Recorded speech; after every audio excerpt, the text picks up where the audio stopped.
Want your podcast and videocast to be seen, heard, found, and rewarded in this noisy digital world?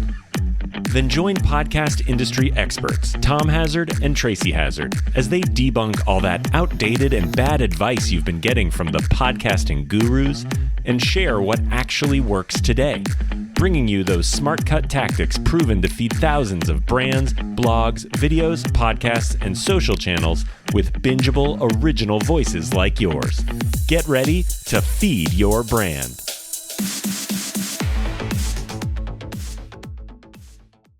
Hey everyone, welcome to Feed Your Brand. I'm Tom Hazzard, along with my co-host and better half, Tracy Hazzard. And today we're going to talk about how to write a better prompt to get better AI images for your episode art. Now, of course, that means and implies you're going to use AI to generate an image. And this is really where the entire industry of stock images, this is where things are going, especially with the complexities of copyright laws and all sorts of things. And I'm very excited about it.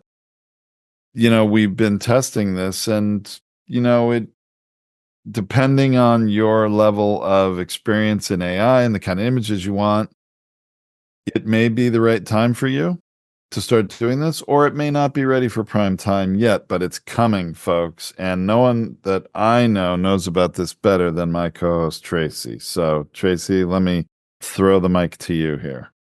Well, I mean, I think the old adage, a picture is worth 1,000 words, is really critically important. And it's a sorely underestimated part of both podcasting and content creation in general from the blogging side of things. Are you telling me I need to write 1,000-word prompt to get a good image, Tracy? Absolutely not. Okay, you should be able to do this a lot less. But that image sends a message. It is the first thing our eye sees before we ever see any of the words in any post is the visual. And so if you're sharing something on social, if you've created a blog, if you've got a podcast with an episode image and stop using your show image for every single episode and start creating those custom episode images, which you can use. Which you absolutely should be doing as a podcaster. You really should, because otherwise every episode visually, same, seen it. Use a unique image for every episode, please. So here's the thing. There are branding experts out there that Tom and I disagree with. And we disagree with this, reminding all of you that Tom and I have art degrees. We have degrees in design. And there is a reason why we disagree with the over-branding, over-stylization. And it's also, Tracy, informed by a couple decades of business experience. It's not just, yes, we have art school backgrounds, no question. We understand what makes a beautiful image or an effective image versus not. But it's also really, at the end of the day, for us, it's less about the artistic nature. And for me, it's more about the functional nature of an image. Is it motivating the viewer to take an action? That action we want them to take is to play your podcast episode. To play, right? To click through, to go and do something, to take an action. So we have to stop your eye. And that's its purpose, is to get you to stop. So when we see the same images again and again and again, yes, there is some brand reinforcement, but it is expensive use of space to do that. When you're a big brand, you can afford to slap your logo and your image on everything. But when you're small, you need to capture the attention at the moment and get them to take an action to come listen to you, to come read your stuff, to come find you, to click through. That is its most important role in the visual. It is not to reinforce your brand. Brand reinforcement comes later when you have more money, when you have more business, that is its own purpose and its own campaign, and you have its own budget for it. In fact, you should have a separate budget for brand building from content building.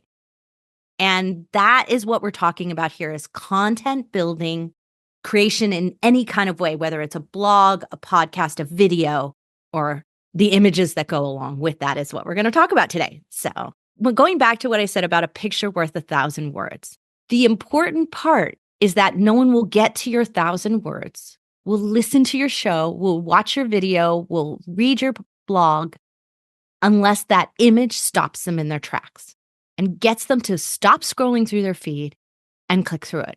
So a visual, impactful image is the most important thing you can do to make your content seen, heard, and found. Now, it would be really easy for Tom and I in our business in Podetize for us to make the same image for everything.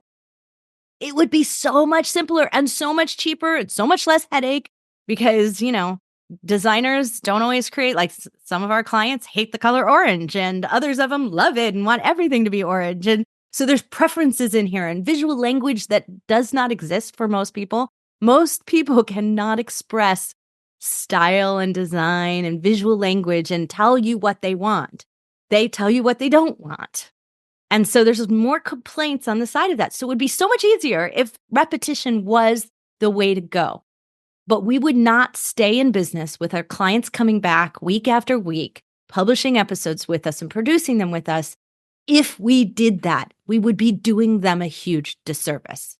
So anyone who tells you that is trying to make their own life easier and still charging you for it.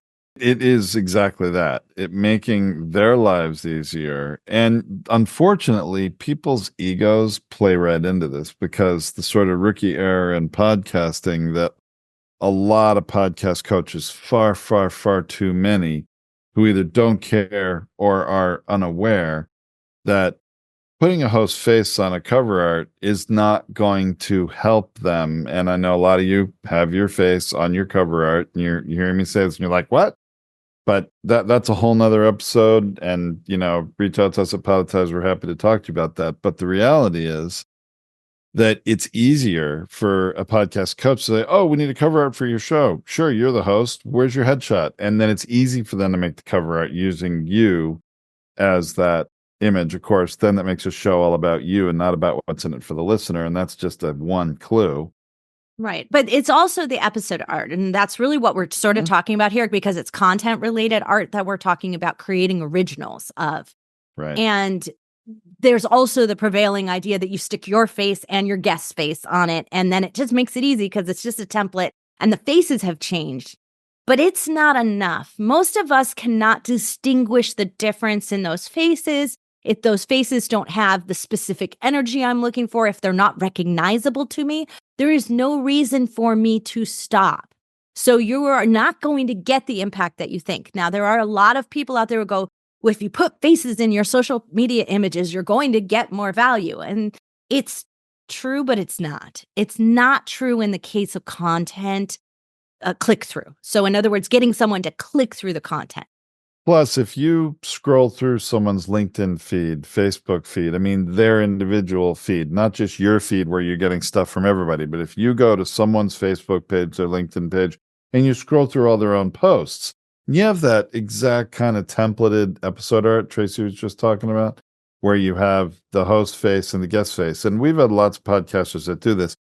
And people just keep scrolling because even though there's a different guest face in there, even though in small print there's a different title maybe on that image, it all looks the same. And people process images, their brains process images much faster than they read and interpret titles. So they just keep scrolling because they think, oh, seen it. Nothing new here. It doesn't catch their eye. It doesn't make their brain stop and say, ooh, what's that? So the exception to that is a video still, okay? If you've got like in the short and the video's playing and you have an image of a person, it's going to actually do better than a branded still. So in other words, if you've got your logo and stuff all over the still part of it, that's less likely to get clicked than an image of the person just about to talk. And so because you're like, oh, what are they going to say? They look like they're about mid-sentence. So choosing one of the still images, if you're not going to create a custom one for every YouTube thumbnail or any of those things, or in YouTube Shorts, you don't have a thumbnail, it sort of like picks a frame. So it's better for you if that is not branded and stylized, because in that way it will work better than if you did the overly stylized one. So just keep that in mind. But here we're talking about AI. So I want to get back to that. Like, why are Tom and I recommending AI images when we're designers and we have a team of designers that we pay quite a lot of money for? So why would we be saying use AI? Long, hard, painful experience in this industry is my answer. What's your answer, Tracy? Well, two things. One is that our clients are not willing to do the work themselves. So they're not picking their own images. They're not determining their own graphic. And a lot of you aren't. A lot of you have virtual assistants in another country. You don't have a team that truly understands you and your message at a deep level. And because of that, the choices that they're making are not your choices. And sometimes they're not even understanding what it is that they're designing. So if you are hiring someone on Fiverr, for instance, and you put in, say, I need a cover image for this, and you describe it, and you leave the link to the video or leave the link to the podcast or whatever it is, they won't listen to it. They're only going by the prompt you have because they need to spend the least amount of time creating this image because that's how they make the most money. So they're never going to deeply dive and understand your content. And even in our own company, we have that issue is that our graphic designers, we had to stop the flow of allowing them to create the designs at the beginning. They have to create it after the copy team does their work. They title it, they give it a leading paragraph with a big essence of what it's about. They have headings for the sections and they give it that amount of information because good quotes that can help you get at what are the key elements of the podcast, right? I mean, there's lots of ways you can generate this sort of stuff. So you get a roadmap for maybe what might be a good image. Right. And so that's what we shifted our model of when it happens in the process so that we could force at least a certain amount of understanding, somebody in the process understanding it so that it was guided correctly to begin with. But we learned really fast that if you are not going to do it yourself, it is not going to come across as you. And so AI actually does a better job of reading the entire thing, of understanding the entire thing. So it has a better shot of doing that. So that's the first reason. The second reason we've chosen AI is simply a copyright problem.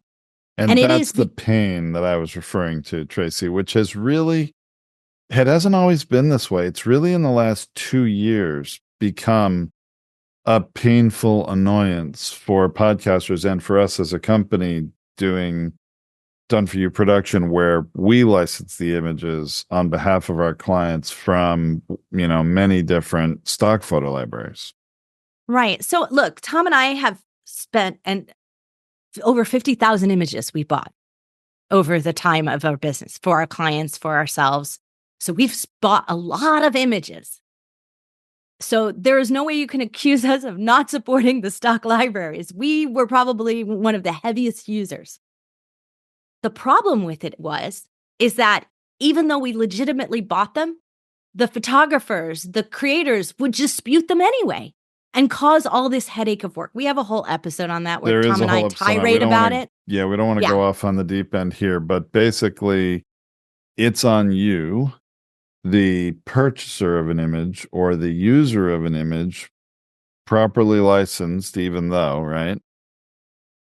To prove that you properly licensed it. The author of the image doesn't have to prove, hey, you use my image and my research says you don't have a license. No. They complain first, cause you a great headache, and then you have to spend the time and go produce your license and satisfy them or another company on their behalf, or else you have to pay a huge penalty. And this has become such a big issue in our company. We've had to put people on this full time, not every single month, but some months full time just to deal with it. And this is what's driven us to AI images or made us much more receptive to the idea. Well, so that's part of it. The other part is AI's ruined the libraries. So because these photographers, these creators are now able to do more searches on what's the most searchable topic, title, and so they're overly filling specific keywords and not others. So we can't get enough original art work in areas that we need it. So it's just not working anymore. And so what we started to do is experiment with all the different AIs. Now, there are some, and I'm not going to teach you one here. That is not what this session is about. There are tons of them you can use. Canva has one, Adobe has one, Google has one, ChatGPT has one, of course, right? So they're available to you to use. But what I want to talk about today is how we use it to get what we want. Because as I mentioned earlier, most of you do not have the good visual language that you need. It's not a requirement for you to study art history in most colleges. We did. Tom and I might have slept through a lot of those classes, but we still absorbed some, right? So, not my favorite seminar class, but but I do remember enough about it to know what the art periods are. I do remember enough about it how to describe a style of art or style of design, right? Even though that's not my area. My area of expertise is textile design, by the way. So when we know we have a better visual language, what I have is an excellent color language. I can describe color to anyone. And so that is my expertise area. So it's one of the places that I've played with a little bit in the AI, and we discovered some things that are really important with how you prompt it. And here's what I really discovered, and I think this benefits all of you out there, is that the less information you give it when you don't know exactly what you want it to look like. See, my problem is when I go to create a blog header, I already have a visual idea of what I want to reinforce the image that reinforces that message. I already have an idea in my head because I'm a designer. So I have a visual, but most of you don't. So here's the key.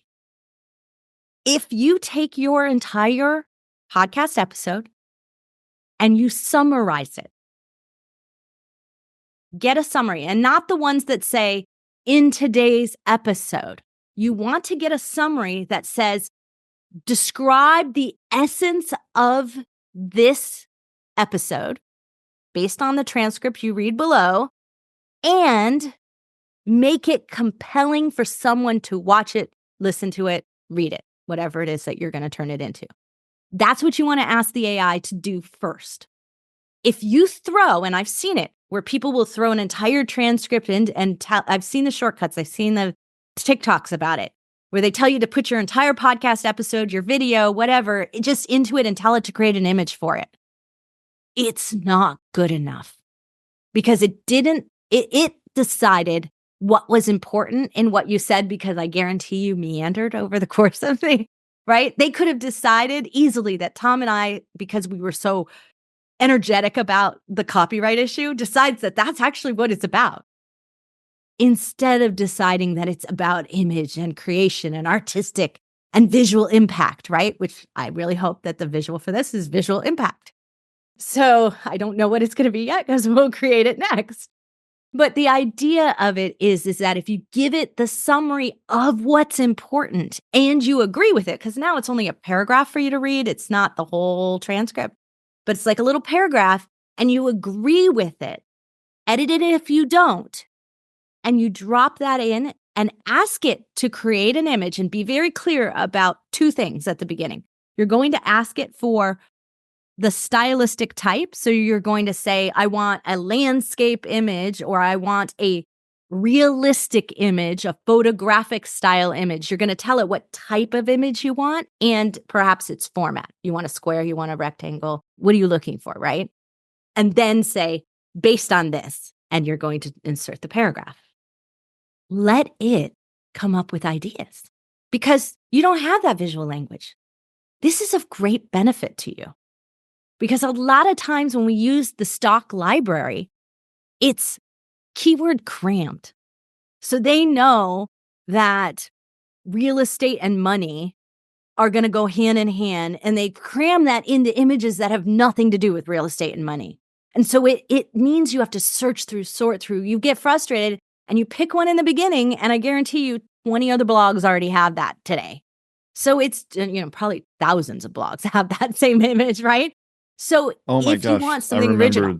There's an image we used many, many years ago in our business, a stock image on some promotional material that we gave away at one of the early trade shows and such. And I see that image used over and over again by other podcasting related companies or other companies that talk about speaking from the stage or something.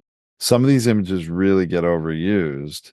And this is now an advantage, I think, for AI. Yeah, absolutely. And especially when you're talking about in print media and other areas like that. But for this purpose here, when you don't have the ideas, when you don't have the visual language, letting it generate something is really good and important. So I'm a big fan of the Adobe Image Creator. I should really like how it works, but a lot of you don't have Adobe. Canvas works fairly similarly. If you want a low-cost one, I actually like Shutterstock's, because Shutterstock, you can use a image to start from and then AI edit it. So you can have a hybrid between supporting creators and making it custom. So that's kind of nice as well. So like you can remove people from the image, you can flip it, you can change the colors, you can do a lot in it. And Shutterstock is a fairly simple, easy way to do that. So those are some of the ones that I support, and they're easy to use. But in Canva and in Adobe, one of the major things that happens is when you start to refine from one of the images. So if you let it generate these ideas and you go, oh, this one's kind of going in the right way, it needs some tweaking.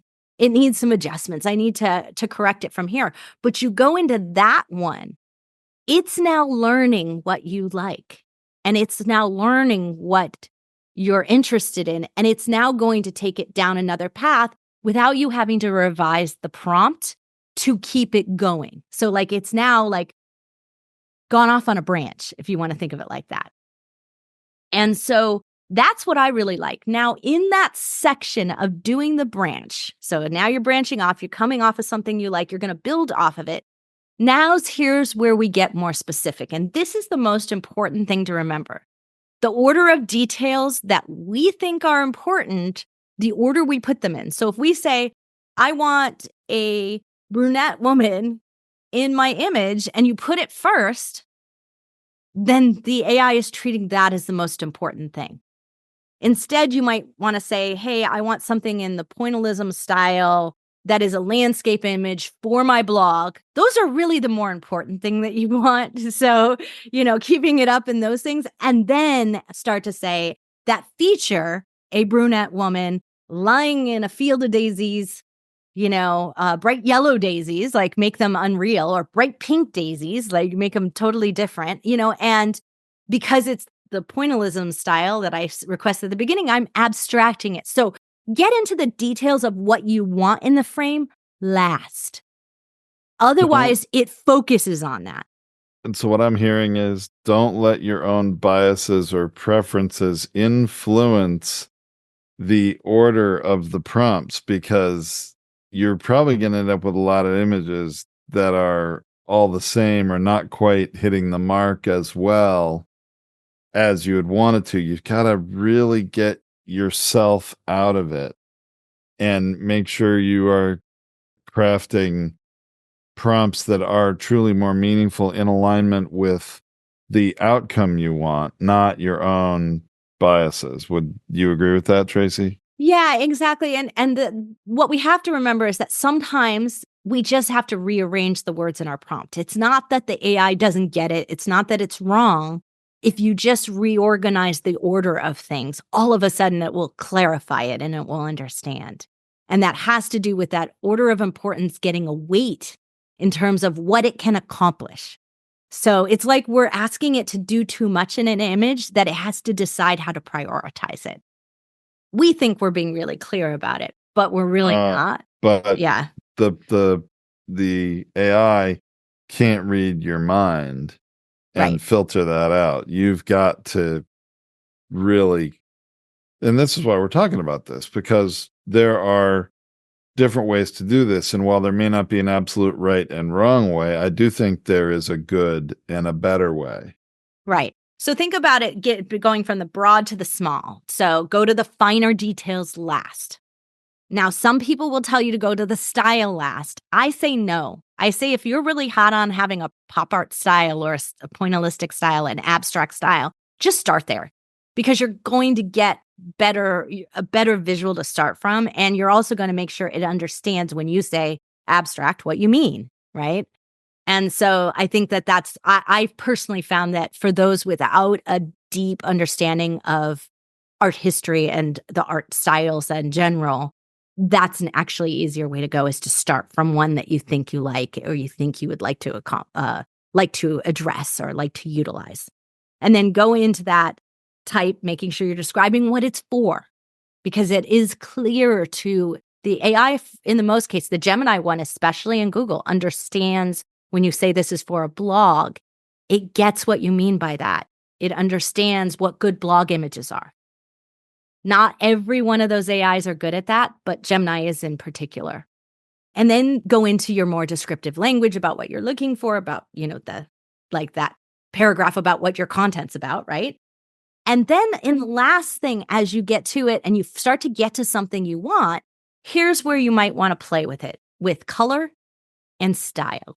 So say, take this image and show it to me in an abstract style, show it to me in a photorealistic style, show it to me in, this is where you can start to explore and play with some of those options and ideas and see what happens to it. Make it tonal blue, to give it a feeling and a sense of color and space. Or I was wrong about the yellow daisies. Definitely make them all pink. You know what I mean? And so change the color tone of something, because color has one of the most big impactful things you could do to it. So creating a color impact difference. And this is something that we've always done.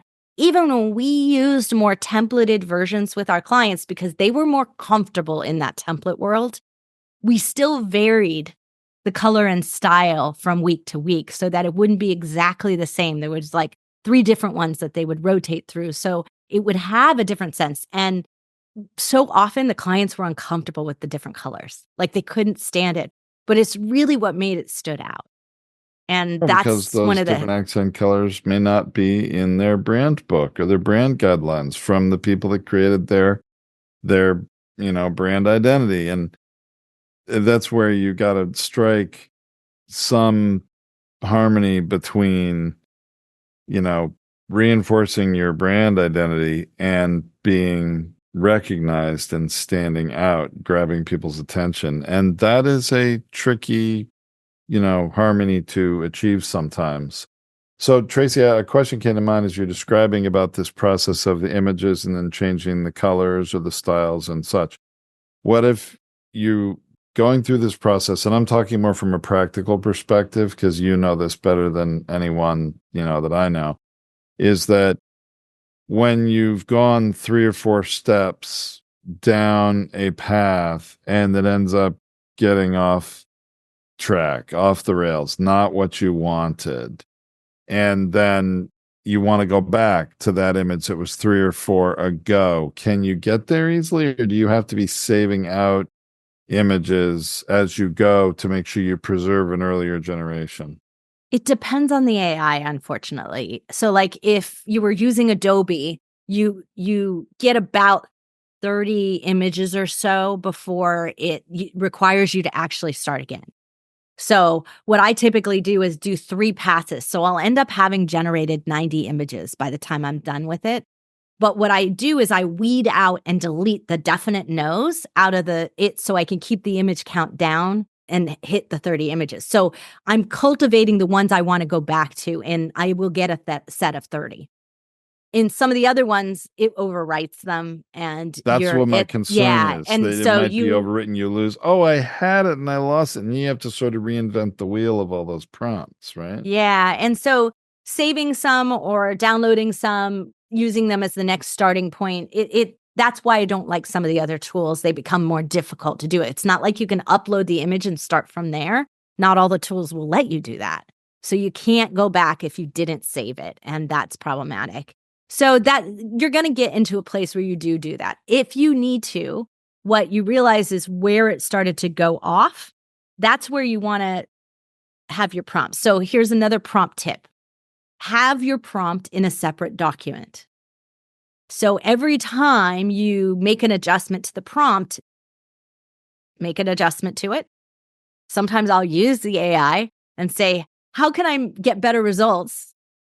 Ask Gemini, how can I get better results in creating an image from this prompt? And it'll actually revise the prompt. Now, some of the tools actually will make suggestions to your prompt. it will already make the suggestion to you is like, refine this prompt to get a better result, right? So it's already doing some of the work for you. That's great, but now you have to save the refinement back into your document. So you want to kind of keep going so you learn. And so this is where it gets cumbersome is I usually have a file on file folder on my Google Drive or on my desktop that is synced to my Google Drive, and I have a Google Doc. And I have both things open at the same time so that any work that I'm doing, I'm saving to the drive and I'm saving to the doc.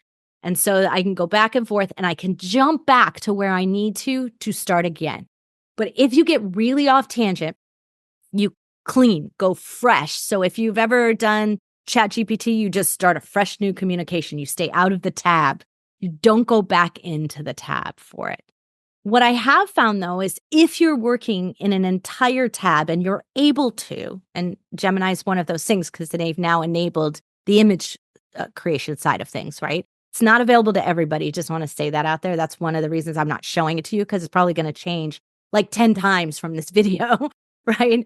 But if you are doing it where you are creating the copy, the summary, you've done that all in one place for your episode, going in there, it will have learned from what it knows about that episode. It's actually a lot less work to ask it for an image at that point because it's got all the learnings about how you summarized it, how you got to that, what you thought was important, what you edited out if you were editing the document. It learns more about that. So creating the image from within that space can actually be a really good thing as well, rather than going separating it out. But for the most part, most of you have to use the image generator in another program. And so this integrated way of using it is fairly new.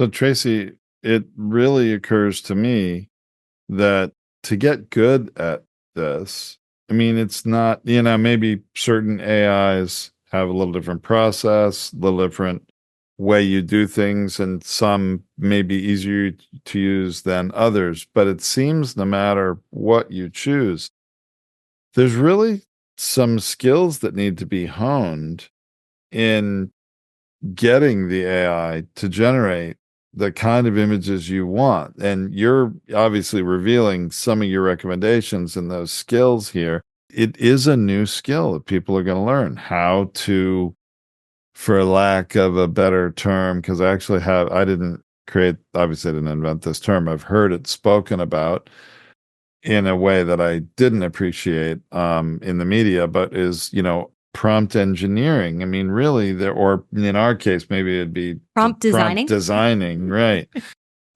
Seeing as we're art students, and we're talking about generating images at the same time, but there really is an importance and a skill to be developed in how to do it. And I bet a lot of podcast listeners may not want to spend that much time learning how to do this for themselves. Do you think? Yeah, I mean, I think it is time consuming in the beginning, but I can say, like I said, I could generate 90 images in Adobe. And by that last one, it's exactly where I want it to go. That last set of 30 is doing like final refinements, like getting the right details, making sure, like I want her eyes closed and lying on the field of daisies, right? Like things like that would be detail refinement to it. So how much time would it take you to go through generating initially 90 images to get to one that you're happy with? That seems like a lot to me. Initially, it took me about 30 minutes till I got to this system. Now I can do it in 10 to 15, depending on how picky I am. I think most people would stop way before I do. But the design details, I'll notice when something's not right. You know how I am. Like, I was like, oh, why is that one incongruous with the rest of the photo? Like, why is that different? Because I can see it and most people can't. And so I'm a little pickier. Do you go with stock photography where you're going to just search and search and search and weed through all sorts of stuff until you find something that you like, and that's going to take a certain amount of time? Or do you learn how to do this, maybe spend some more time initially and get at the point where in 5, 10, or 15 minutes, you can get the image you want? I mean, 15 minutes to me still seems like a lot of time, but maybe compared to searching through a bunch of stock photo libraries when you're not finding something you're happy with and just accepting something that's below the standard of what you were hoping to find, maybe it does make sense to spend the time prompting the AI. And then you get an image that's copyright free that you can use, and you don't have any of the potential future headaches either. That investment of time, actually, given our experience, would be desirable. Absolutely. Yeah. So for me right now, I think I can mostly do it in about 10 to 15 minutes maximum, depending on how picky I am about it. I think for your average person who might not be as detail oriented, I think under 10 minutes. But that's worth it, because if I stop traffic, if I stop the feed and get them to click on it because it's an image they've never seen before, it caught their eye, it was impactful, it gave them the message, wow, this is about whatever the subject is that I was trying to reinforce, then I'm going to get more results on social media, on my blog, right? And get more it's people worth that. to watch our YouTube videos, listen to our podcast. This is the whole point of this, right? And look, I mean, I guess if you are not interested, don't have the time, or, don't care or don't believe that a unique image for every episode is going to get you more people to click and try your episodes, then you stopped listening, 30 minutes ago, probably, to this episode. And so, okay, that if you want your episode to really have more impact and attract more people to click it, at the end of the day, that's really what we're talking about. Using every tool available to us. That's what we're about here at Podetize, using every single tool available within the podcast ecosystem, within YouTube's system, within the social media environments that none of us invented, but we are needing to work within. How do we make the biggest impact? How do we stand out? How do we get people to listen to our show and not that other show? This is one of those things right here. Yeah. Now, this is really early on what gave me the idea for using individual episode art and all of those things, even before the podcasts were, because we were doing blog posts, right? Way before anybody else was doing it. And the RSS feed didn't allow episode images back when we started podcasting.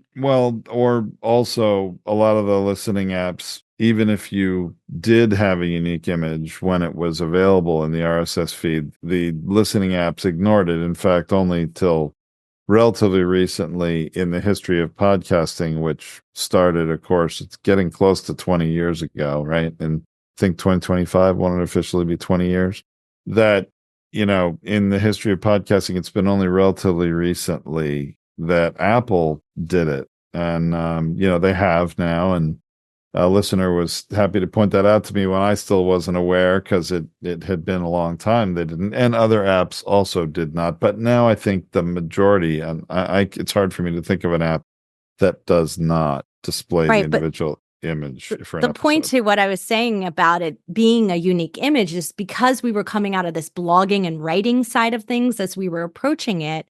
I was being trained by Inc. magazine because I ended up writing a column for them. And there were 2 studies that they used to point out, and the image selection, now they had a serious license with a very large stock library, and you had to use the licensed images. That was all. And you searched within where you submitted your episodes to search within to find them. And it would take sometimes an hour for me to publish an episode just to get an image that I thought would work, that hadn't been used by hundreds of other columnists before, right? Because that's also the problem, is the minute you type in some of those keywords, everybody gets the same one, and it would flag it and tell you can't use it. And so those were issues, but they would also cite this study that BuzzFeed did. And this BuzzFeed would publish a listicle of it was something like the 10 dirty fruits or something like that you shouldn't be eating. And so it'd be like, strawberries and like all these fruits and stuff that you should buy organic is basically what the article is about, or the listicle was about. And it would have like the fruits. And so they would rotate and try every single fruit, and they would run all of these tests of which fruit of the list was at the top of image. And it would 9 times out of 10 be the most colorful choice but not the best choice. And so it showed you that the most visually impactful image was the one that worked and got most people to click into the article, not the one that was actually related to the content the most, which is interesting. So thinking about that, maybe the AI is going to do something that surprises you because we're a little too much caught up in our content and in our brands and in what we're all about and our colors. So we started out the sort of pre-call part that is not in the recording here, where we were talking about, I had a cheer meeting with a cheer moms meeting the other day or the other night. And we were talking about the sign that we create to promote our big fundraiser. And it's in school colors. But when you put a navy blue and silver or gray, because that's what it looks like when you print it, sign outside on the grass lawn, it doesn't stand out. And we had a whole conversation about, should we deviate from school colors? Like, it was a controversial conversation.